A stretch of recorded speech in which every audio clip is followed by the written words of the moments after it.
میں نے ان کو وہ ویڈیو دکھائی تو وہ رونے لگے۔ میں نے ان کی آنکھوں میں شرمندگی اور خوف دونوں دیکھے۔ انہوں نے کہا کہ مجھے یہ عادت کب پڑ گئی میں نہیں جانتا۔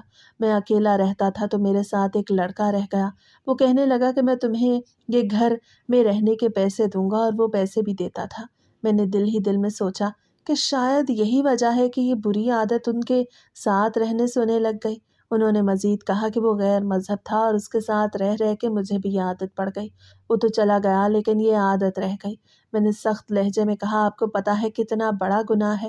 اب دائرہ اسلام سے باہر ہو چکے ہیں۔ آپ کو شدت سے توبہ کرنے کی ضرورت ہے۔ اگر ایسا ہوا تو میں آپ کے ساتھ نہیں رہوں گی۔ کل کو آپ مجھے بھی نقصان پہنچا سکتے ہیں۔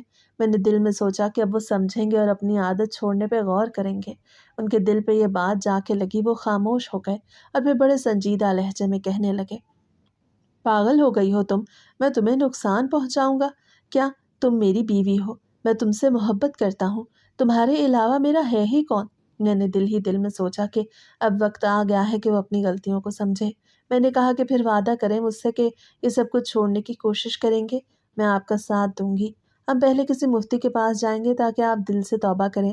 ہم لوگ ایک بھروسے والے مفتی کے پاس گئے۔ اس نے بھی یہی کہا کہ جو اس طرح کا کام کرتا ہے وہ دائرہ اسلام سے باہر ہو جاتا ہے، لیکن معافی کے دروازے ہمیشہ کھلے ہیں۔ اللہ معاف کرنے والا ہے، اللہ سے معافی مانگو، وہ معاف کر دے گا۔ میں نے اعظم سے کہا کہ اب وقت آ گیا ہے، دل سے توبہ کریں اور اپنے عمل کو درست کریں۔ اعظم نے سر ہلا کے وعدہ کیا کہ وہ اس بری عادت سے مکمل باز آ جائے گا، اور میں نے دل ہی دل میں سوچا کہ صبر اور سچائی سے بڑے راز بھی سامنے آ سکتے ہیں، اور محبت اور رہنمائی سے انسان اپنی غلطیوں کو درست کر سکتا ہے۔ ہماری زندگی میں سکون اور ایمان کی روشنی واپس آ گئی، اور میں نے محسوس کیا کہ اب ہمارا گھر صرف محبت اور بھروسے سے بھر گیا ہے۔ لیکن اس کے بعد کا سفر بھی بہت مشکل تھا، کیونکہ جو عادت بنی ہوئی تھی اس سے جان چھڑوانے کے لیے صرف اتنا کافی نہیں تھا کہ آپ سوچ لیں کہ میں نے یہ سب کچھ نہیں کرنا، بلکہ عملی اقدام کی ضرورت تھی۔ ہم لوگ ڈاکٹر کے پاس گئے اور ڈاکٹر نے بتایا کہ یہ نفسیاتی بیماری ہے۔ اگر اس پہ کنٹرول نہ پایا گیا تو نہ جانے کیا ہو سکتا ہے۔ اس نے ہمیں تفصیل سے بتایا کہ اس قسم کی بیماری میں ذہنی اور جسمانی صحت دونوں متاثر ہو سکتے ہیں، اور اگر بروقت علاج نہ ہو تو نقصان بہت زیادہ ہو سکتا ہے۔ اس نے ہمیں بتایا کہ اعظم کو نفسیاتی اور طبی دونوں طرح سے توجہ دینی ہوگی، اور گھر میں کسی بھی قسم کی ایسی چیز جو ان کی عادت کو دوبارہ بڑھا سکے اس سے بچنا ضروری ہے۔ ڈاکٹر نے ہمیں دوائیں دیں اور کہا کہ اعظم کو باقاعدگی سے دوائیں استعمال کرنی ہوں گی، اور گھر میں ان کی عادت کو بھڑکانے والی کوئی بھی چیز نہ رکھی جائے اور ان پہ نظر رکھی جائے، اور اگر کسی وقت وہ کسی پرانی عادت کی طرف مائل ہوں تو فوراً دھیان ہٹایا جائے تاکہ وہ واپس اپنی غلط سمت میں نہ جائیں۔ میں نے ڈاکٹر کی باتیں غور سے سنی اور دل ہی دل میں سوچا کہ یہ سب کرنے کے لیے صبر اور مستقل مزاجی کی ضرورت ہوگی، کیونکہ یہ عادت سالوں سے بنی ہوئی تھی اور اسے ختم کرنا آسان نہیں تھا۔ میں نے اعظم سے وعدہ لیا کہ وہ دوائیں باقاعدگی سے لیں گے اور میں بھی ہر وقت ان کے ساتھ رہوں گی تاکہ ان کی نگرانی کر سکوں۔ اللہ نے ہمارے لیے دھیان بٹانے کے لیے خوشخبری بھی دی کہ میں ماں بننے والی تھی، اور اعظم کو بچوں سے بہت زیادہ پیار تھا۔ بچے کی باتیں، بچے کے آنے کا انتظار، اس کے لیے شاپنگ، تیاریاں، ان سب چیزوں میں خود کو مصروف کر لیتے، اور اس طرح ان کا دھیان پرانی عادت سے ہٹ جاتا۔ میں نے محسوس کیا کہ زندگی میں اگر صحیح وقت پہ اور صحیح مقصد کے لیے توجہ دی جائے تو انسان پرانی عادت سے بچ سکتا ہے، اور اعظم کی عادت دھیرے دھیرے بالکل ختم ہو گئی۔ میں نے دل ہی دل میں سوچا کہ بچے کی آمد نے واقعی سب کچھ بدل دیا ہے۔ اعظم کے لیے سب کچھ نیا اور مثبت ہو گیا ہے، لیکن اب ان کے دل میں پچھتاوا بیٹھ گیا تھا، کیونکہ پہلے جب وہ یہ سب کرتے تھے تو ان کو اندازہ نہیں تھا کہ وہ غلط کر رہے ہیں، اور اسی لیے انہیں کبھی پچھتاوا نہیں ہوا۔ لیکن اب ان کو حقیقت کا احساس ہوا اور وہ سوچنے لگے کہ میں نے کیا کیا۔ جو بیچارے لوگ اس دنیا سے گئے، میں نے ان کی میتوں کی بے حرمتی کی، اور اس وقت مجھے واقعی دکھ ہوا کہ میں نے ان پہ زور ڈالا اور انہیں اس حد تک دھکیل دیا کہ وہ غلط راستے پہ چلے گئے۔ میں نے دل ہی دل میں سوچا کہ یہ سب نہیں ہونا چاہیے تھا، لیکن اب وقت بدل گیا تھا اور مجھے ان کے ساتھ رہنا تھا تاکہ وہ مکمل طور پہ درست ہو سکے۔ بات یہ تھی کہ اگر میری جگہ کوئی اور عورت ہوتی تو شاید یہ سب کچھ دیکھ کے چھوڑ کے ہی چلی جاتی، کیونکہ اس قسم کی بیماری میں مبتلا انسان کے ساتھ رہنا آسان نہیں ہوتا۔ لیکن میں نے چھوڑنے کا فیصلہ نہیں کیا کیونکہ میں جانتی تھی کہ یہ بیماری ہے اور اس کا حل ممکن ہے۔ میں نے دل ہی دل میں سوچا کہ صبر اور محبت کے ساتھ اس کو قابو میں لایا جا سکتا ہے، اور اسی مقصد کے لیے میں نے اعظم کا ساتھ دیا۔ میں نے ہر دن ان کے ساتھ وقت گزارا، ہر قدم پہ ان کے ساتھ رہی تاکہ وہ واپس اپنی پرانی عادت کی طرف نہ جائیں، اور یہ سب کچھ کرنے سے ان کے دل میں سکون پیدا ہو۔ ہم نے ڈاکٹر کی ہدایت پہ عمل کیا، میں نے ہر وقت ان کی نگرانی کی اور وہ دوائیں باقاعدگی سے لینے لگے۔ ہم نے گھر میں ایسی کوئی چیز نہیں رکھی جو ان کی پرانی عادت کو دوبارہ جگا سکے، اور میں نے دل ہی دل میں سوچا کہ انسان کی زندگی میں اگر صحیح وقت پہ صحیح اقدامات کیے جائیں تو پرانی بری عادتیں بھی ختم ہو سکتی ہیں۔ میں نے اپنے اندر بھی حوصلہ پیدا کیا کہ میں صبر سے کام لوں اور اعظم کو مکمل طور پہ درست راستے پہ لاؤں۔ میں نے محسوس کیا کہ محبت، حوصلہ اور صحیح رہنمائی سے انسان اپنی زندگی بدل سکتا ہے۔ اللہ نے ہماری زندگی میں خوشیاں بھیجی۔ میں ماں بننے والی تھی اور اعظم بچے کے آنے کا انتظار بڑی بے چینی سے کر رہے تھے۔ بچے کی ہر بات، ہر حرکت، ہر تیاری ان کے دل کو خوشی دیتی، اور اسی خوشی میں ان کا دھیان پرانی بری عادتوں سے ہٹ گیا۔ میں نے دل ہی دل میں سوچا کہ بچوں کا وجود واقعی زندگی میں سکون اور محبت لاتا ہے، اور یہ سب کچھ اللہ کی رحمت ہے جس نے ہمیں اس مشکل مرحلے سے نکالا۔ میں نے اعظم کو ہر وقت یاد دلایا کہ وہ اپنے رویے پہ قابو رکھیں اور ہر لمحے انہیں درست راستے پہ رہنے کی ترغیب دی۔ دھیرے دھیرے ان کی بری عادت ختم ہو گئی اور ان کے دل میں پچھتاوا بیٹھ گیا کہ میں نے کیا کیا، اور وہ کتنے بیچارے لوگ جو اس دنیا سے گئے، میں نے ان کے ساتھ کیا سلوک کیا۔ میں نے دل ہی دل میں سوچا کہ اب وقت آ گیا ہے کہ وہ مکمل طور پہ درست ہو جائیں اور ان کے دل میں سکون پیدا ہو جائے۔ انہوں نے بھی تسلیم کیا کہ ان کے پچھلے اعمال غلط تھے اور وہ اب دوبارہ ایسا کچھ نہیں کریں گے۔ میں نے محسوس کیا کہ صبر، محبت اور رہنمائی سے کسی بھی انسان کی بری عادت کو ختم کیا جا سکتا ہے۔ اب اعظم مکمل طور پہ ٹھیک ہو گئے اور ہماری زندگی میں سب کچھ ٹھیک تھا۔ اللہ نے ہمیں بیٹی سے نوازا اور ہم نے بچے کی خوشی میں اپنی زندگی کو مصروف کر لیا۔ ہم نے گھر بھی بدل لیا اور قبرستان کے قریب نہیں رہے۔ ہمارا نیا گھر قبرستان سے دور تھا اور اب ہمارے گھر کے پاس کوئی قبرستان نہیں تھا۔ میں نے دل ہی دل میں سوچا کہ اللہ نے واقعی ہماری زندگی میں سکون پیدا کیا اور ہمیں نئی زندگی کا موقع دیا۔ اب ہمارا گھر محبت، سکون، خوشیوں سے بھرا ہوا ہے۔ میں نے اعظم کے ساتھ مل کے بچے کی پرورش میں پورا وقت گزارا۔ ہم دونوں نے فیصلہ کیا کہ ہم اپنی زندگی میں صرف مثبت چیزوں پہ توجہ دیں اور پرانی بری عادتیں دوبارہ نہ آنے دیں۔ اپنے دلوں میں یہ عہد کیا کہ اب ہر کام اللہ کی رضا کے لیے کریں گے اور اپنی زندگی میں ہر لمحے ایمانداری، محبت اور اخلاص کے ساتھ گزاریں گے۔ ہم نے محسوس کیا کہ زندگی میں اگر مشکلات کا مقابلہ صبر، حوصلے اور ایمانداری سے کیا جائے تو ہر مسئلہ حل ہو سکتا ہے اور ہر بری عادت کو قابو میں لایا جا سکتا ہے۔ اب ہمارا گھر ہر وقت خوشیوں سے بھرا رہتا ہے۔ بچے کی ہنسی، کھیل، تعلیم، زندگی کی ہر چھوٹی بڑی چیز ہمیں ایک دوسرے کے قریب لاتی ہے۔ اعظم اپنے پچھلے اعمال پہ غور کرتے ہیں اور دل ہی دل میں شکر ادا کرتے ہیں کہ میں نے ان کا ساتھ دیا، ورنہ وہ شاید دوبارہ اپنی بری عادت کی طرف واپس چلے جاتے۔ میں نے دل ہی دل میں سوچا کہ یہ سب کچھ اللہ کی مدد، صبر اور محبت اور صحیح رہنمائی سے ممکن ہوا، اور ہماری زندگی میں اب صرف سکون اور خوشیاں ہیں۔ ہم دونوں نے اپنے بیٹے کی پرورش میں ہر دن محبت، شفقت، صبر کے ساتھ وقت گزارا۔ ہم نے اپنے گھر کو ایسا بنایا کہ بچے کے لیے محفوظ اور خوشگوار ماحول ہو۔ ہم نے ہر وقت اپنے اعمال پہ نظر رکھی اور یقین دلایا کہ اب کبھی بھی پرانی بری عادت دوبارہ واپس نہ آئے۔ ہماری زندگی میں ہر دن نئی خوشیاں، نئے مواقع اور نئے تجربے لے کے آیا، اور ہم نے محسوس کیا کہ صبر، ایمان اور محبت سے ہر مسئلہ حل ہو سکتا ہے۔ اب میں دل سے خوش ہوں کہ اعظم بالکل ٹھیک ہیں اور ہماری زندگی میں سب کچھ ٹھیک ہے۔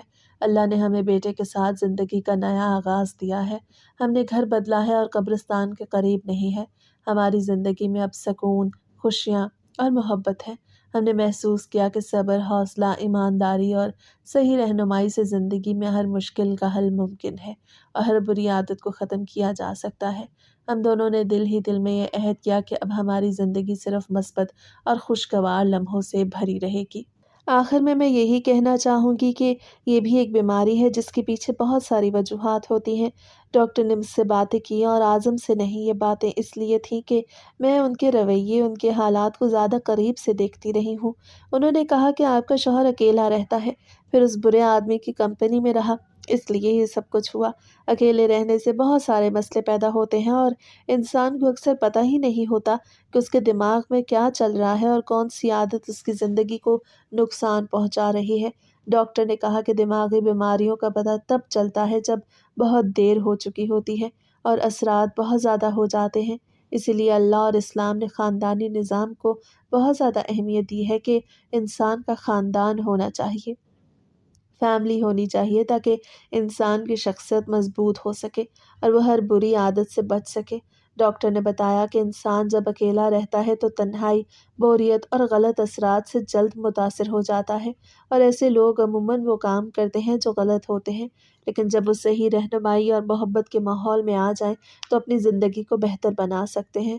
انہوں نے کہا کہ خاندان اور فیملی کا ہونا انسان کی نفسیاتی صحت کے لیے بہت ضروری ہے، کیونکہ کسی کا ساتھ ہونا، کسی کے ساتھ بات کرنا، خوشیاں بانٹنا اور دکھ سکھ میں شریک ہونا انسان کی شخصیت میں بہت مثبت تبدیلیاں لاتا ہے۔ اور ایسے لوگ جو اکیلے رہتے ہیں وہ اکثر اپنی زندگی میں خطرناک عادات میں پھنس جاتے ہیں۔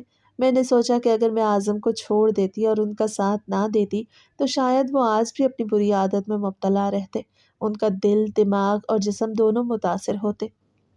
اس لیے میں نے ہر حال میں ان کا ساتھ دینے کا فیصلہ کیا اور دل ہی دل میں سوچا کہ محبت، صبر اور رہنمائی سے انسان کو صحیح سمت میں لایا جا سکتا ہے۔ میں نے ان کے ساتھ رہتے ہوئے ہر لمحے انہیں یہ احساس دلایا کہ وہ غلط راستے پہ جا رہے ہیں اور انہیں اپنی زندگی درست کرنے کی ضرورت ہے۔ اعظم کے لیے یہ عمل آسان نہیں تھا کیونکہ وہ سالوں سے سعادت کے عادی تھے، لیکن جب میں نے محبت، صبر، مسلسل رہنمائی کے ساتھ ان کے ساتھ رہنا شروع کیا تو انہوں نے خود محسوس کیا کہ یہ کام نہ صرف غلط ہے بلکہ نقصان دہ بھی ہے۔ انہوں نے دوائیں لینا شروع کیں اور میں نے گھر میں ہر وقت اس بات کا خیال رکھا کہ ایسی کوئی چیز نہ آئے جو ان کی پرانی عادت کو دوبارہ جگا سکے۔ میں نے ہر قدم پہ ان کا دھیان درست سمت میں رکھنے کی کوشش کی اور اسی کے نتیجے میں اعظم دھیرے دھیرے درست ہو گئے اور ان کی بری عادت ختم ہو گئی۔ میں نے محسوس کیا کہ انسان کی زندگی میں محبت، صبر اور صحیح رہنمائی کی بہت اہمیت ہوتی ہے، کیونکہ یہی چیزیں کسی بھی بری عادت کو ختم کرنے میں مددگار ثابت ہوتی ہیں۔ اگر انسان کے ساتھ کوئی ایسا نہ ہو جو اس کی نگرانی کرے اور اسے صحیح راستے پر لائے تو وہ اپنی بری عادت میں ہمیشہ پھنسا رہتا ہے اور اس کے نتائج بھی تباہ کن ہو سکتے ہیں۔ اسی لیے ڈاکٹر نے بھی کہا کہ خاندان، فیملی اور قریبی افراد کی موجودگی انسان کی شخصیت کی تعمیر میں بہت مددگار ہوتی ہے اور وہ ہر بری عادت سے بچ سکتا ہے۔ میں آج دل سے خوش ہوں کہ میں نے اعظم کا ساتھ دیا اور اللہ کی مدد سے ہم دونوں نے اس بیماری کو شکست دی۔ ہم نے گھر بدلا، بچے کی آمد نے زندگی میں خوشیاں بھری اور اعظم کی بری عادت بالکل ختم ہو گئی۔ میں نے دل ہی دل میں سوچا کہ اگر میں نہ ہوتی اور چھوڑ کے چلی جاتی تو آج کیا ہوتا۔ یہ سوچ کر بھی میرا دل کانپتا ہے، لیکن اب اللہ کا شکر ہے کہ سب کچھ ٹھیک ہو گیا اور ہماری زندگی میں محبت، سکون اور خوشیاں واپس آ گئی ہیں۔ میں یہی کہنا چاہتی ہوں کہ ایسے لوگوں کے لیے جو اکیلے رہتے ہیں، جنہیں دماغی مسائل کا سامنا ہے، ضروری ہے کہ ان کے ساتھ خاندان اور فیملی ہو تاکہ وہ صحیح رہنمائی حاصل کریں اور اپنی بری عادت سے بچ سکیں۔ محبت، صبر اور رہنمائی ہی وہ طاقت ہے جو کسی بھی بری عادت کو ختم کر سکتی ہے اور انسان اپنی زندگی کو بہتر بنا سکتا ہے۔ اللہ اور اسلام نے یہ بات بہت سمجھداری سے بتائی کہ خاندان کی اہمیت کو نظر انداز نہیں کیا جا سکتا، اور اگر خاندان، محبت اور صحیح رہنمائی ہو تو ہر انسان اپنی زندگی میں سکون اور خوشی حاصل کر سکتا ہے اور ہر بری عادت سے محفوظ رہ سکتا ہے۔ آخر میں یہی کہنا چاہتی ہوں کہ اعظم کی مثال سے یہ بات واضح ہو گئی کہ اگر صحیح وقت پہ صحیح اقدامات کیے جائیں تو کسی بھی بیماری، بری عادت یا نفسیاتی مسئلے کا حل ممکن ہے، اور محبت اور صبر اور خاندان کی اہمیت انسان کی زندگی میں بہت بڑا کردار ادا کرتی ہے۔ یہ کہانی میرے لیے بھی ایک سبق ہے کہ انسان کو کبھی ہار نہیں ماننی چاہیے، بلکہ صبر، ایمان اور رہنمائی کے ساتھ ہر مشکل کو حل کیا جا سکتا ہے اور ہر بری عادت کو قابو بھی کیا جا سکتا ہے۔